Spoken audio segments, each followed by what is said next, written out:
Hey, what's up, guys? I am back here with another video, okay? But this time I'm gonna be talking about a potential great movie.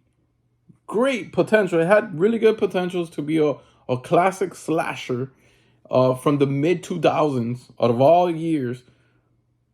And it just, oh my God, what the fuck happened to it? Oh, man. Anyways, I'm here to talking about Buried Alive from Dimension Extreme. Anybody remembers this line? This line was so freaking cool. They had so many great titles. Storm Warning was one of them. The Killer Croc, I think it's called Rogue.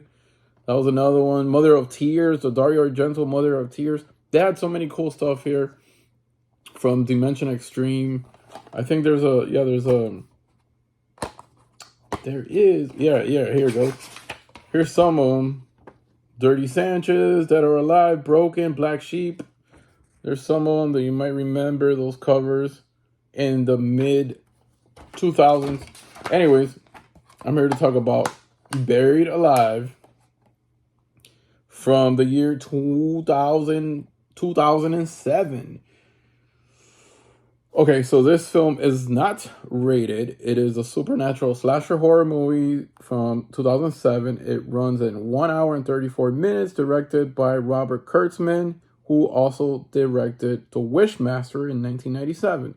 But he's mostly known for his special effects. He's worked in a lot of movies for makeup and special effects and all that shit. So he's barely done, full-length movies. But The Wishmaster was pretty good. And let me tell you, this shit had a lot of potentials.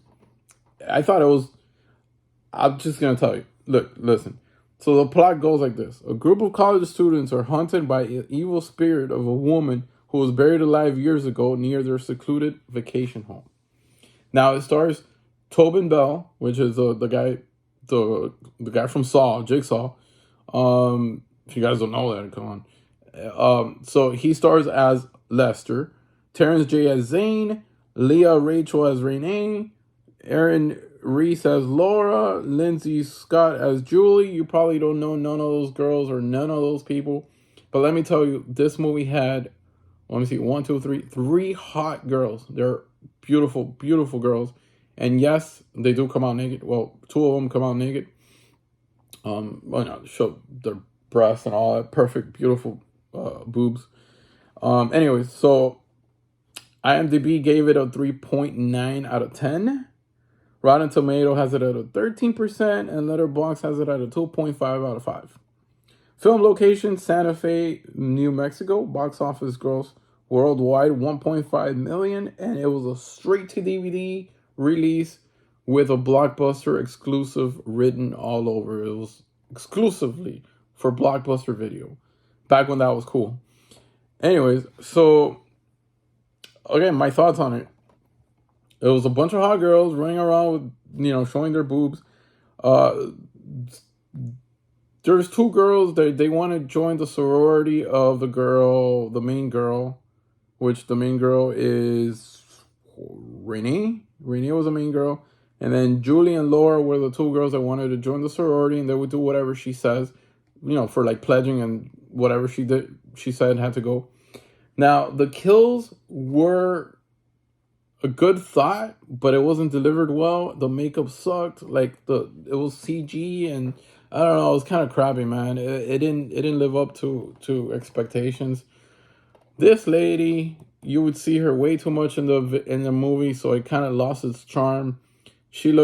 At first she looked pretty scary, and then all of a sudden you got used to her, and it was just a joke. It was just funny. I mean, I didn't care much about it. I think the killer was exposed way too much.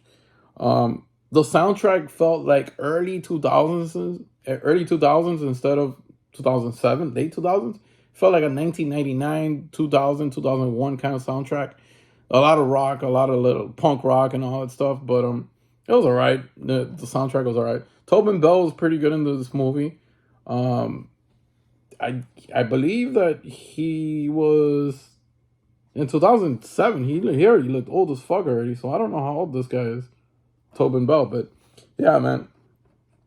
So the kills should have been a lot better. If the kills were better, it would have been awesome. the the acting wasn't bad. It was okay. The acting was fine.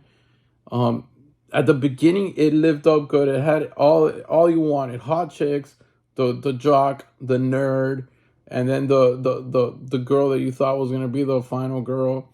And it just turned out to be atrocious. I mean, it wasn't good at all. I mean, it wasn't. Uh, maybe I don't know. I'm just gonna. I give it a what I gave it a 6 out of 10. I think it's a little bit above average because of the production behind it. It had really good production. It didn't feel cheesy or cheap, but it just didn't deliver. The kill sucked. The storyline was alright, I guess. It had potential. I'm telling you, it should have been a really good slasher if the right pieces were there, but something was missing. Something was definitely missing. Um, Other than that, I mean, it suffers from being from the 2000s, and 2007 horror was kind of like dead, if not completely dead. And I'm not, I wasn't a big fan of it. I give it a 6 out of 10. Dimension Extreme, one of the worst ones from Dimension Extreme. But again, it was. I'm gonna give it its credit. It kept me awake. It was pretty entertaining. But 6 out of 10 is the most I could give it. It's all right if you want to watch. If you're in the mood of watching a mid 2000s horror movie, sure, pop this one in. It's not that bad. It goes by quick. It's pretty entertaining. And the girls are beautiful to look at. Um, yeah, here it is, Buried Alive, unrated, was never rated. So, hope you guys enjoy this. Bye.